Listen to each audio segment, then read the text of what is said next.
ਪੈ ਗਿਆ ਏ, ਰੌਲਾ ਜਿਹਾ ਦਿਲ ਵਿੱਚ ਪੈ ਗਿਆ ਏ, ਲੱਗਦਾ ਉਹ ਸਭ ਕੁਝ ਲੈ ਗਿਆ ਏ। ਹਾਂ ਹਾਂ ਹਾਂ, ਕੀ ਬਾਤ ਹੈ, ਕੀ ਬਾਤ ਹੈ। ਰੌਲਾ ਜਿਹਾ ਦਿਲ ਵਿੱਚ ਪੈ ਗਿਆ ਏ, ਲੱਗਦਾ ਹੈ ਉਹ ਸਭ ਕੁਝ ਲੈ ਗਿਆ ਏ।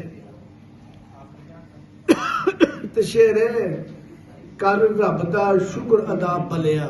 ਵਾਹ ਵੇਖਣਾ ਬਲਿਆ ਦੇ ਥਾਂ ਮੈਂ ਯਾਰਾ ਇਸਤੇਮਾਲ ਕਰ ਸਕਦਾ ਹਾਂ, ਸੱਜਣਾ ਕਰ ਸਕਦਾ ਹਾਂ, ਲੇਕਿਨ ਬਲਿਆ ਜਾਣ ਬੁੱਝ ਕੇ ਕੀਤਾ ਹੈ ਕਿ ਲਫ਼ਜ਼ ਮੁੱਕਦਾ ਜਾਂਦਾ ਹੈ, ਲਫ਼ਜ਼ ਜ਼ਿੰਦਾ ਰਹਿਣਾ ਚਾਹੀਦਾ ਹਾਂ ਹੈ। ਬਿਲਕੁਲ।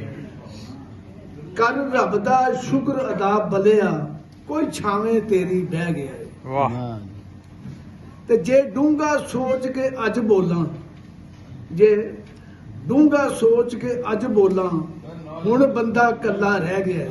ਵਾਹ ਵਾਹ। ਤੇ ਸ਼ੇਰੇ ਗੱਲ ਉਹਦੇ ਨਾਲ ਤੇ ਦਿਲ ਦੀ ਸੀ, ਕੱਲ ਉਹਦੇ ਨਾਲ ਤੇ ਦਿਲ ਦੀ ਉਹ ਸੀ। ਗੱਲ ਉਹਦੇ ਨਾਲ ਤੇ ਦਿਲ ਦੀ ਸੀ, ਅੱਖੀਆਂ ਵੀ ਸਾਥੋਂ ਲੈ ਗਿਆ ਹੈ। ਵਾਹ ਵਾਹ ਵਾਹ, ਕੀ ਬਾਤ, ਕੀ ਬਾਤ। ਗੱਲ ਉਹਦੇ ਨਾਲ ਤੇ ਦਿਲ ਦੀ ਸੀ, ਅੱਖੀਆਂ ਅੱਖੀਆਂ ਵੀ ਵੀ ਸਾਥ। ਸਾਥੋਂ ਲੈ ਗਿਆ ਹੈ।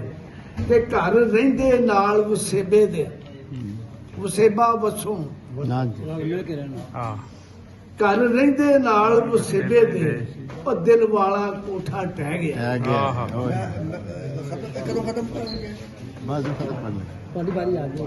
ਤੇ ਨਹੀਂ, ਮੈਂ ਸਿਰਫ ਇਹਨਾਂ ਦਾ ਸਾਰਾ ਮਫਹੂਮ 2 ਸ਼ੇਰਾਂ ਵਿੱਚ ਕਰ ਦੇਣਾ। ਚਲੋ ਮੈਨੂੰ ਇਜਾਜ਼ਤ ਦਿਓ। ਉਹ ਮੋਹਤਰਮ ਤੁਸੀਂ ਤਗੜੇ ਹੋ। ਨਹੀਂ, ਮੈਂ ਆਪਣਾ- ਉਰਦੂ ਵਿੱਚ ਬੋਲਾਂਗਾ। ਨਹੀਂ ਉਹ ਅਸੀਂ ਮਾਫੀ